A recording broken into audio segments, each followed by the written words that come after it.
Okay, got 2015 Ford Focus. Got a BCM issue.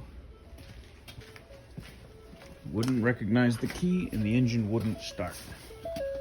As you can see here, I pulled the glove box. Got my little power probe here. For some time, get this key out.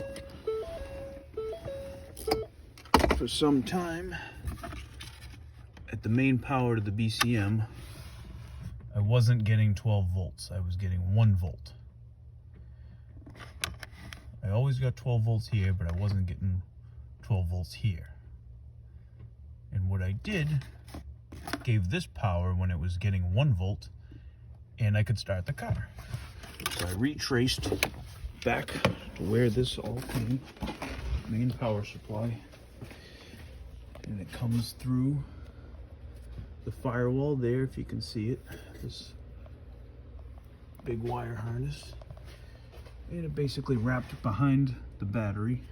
Put a light. You can see all the wires there, and into the fuse panel, and into this fuse panel, which is pretty hidden.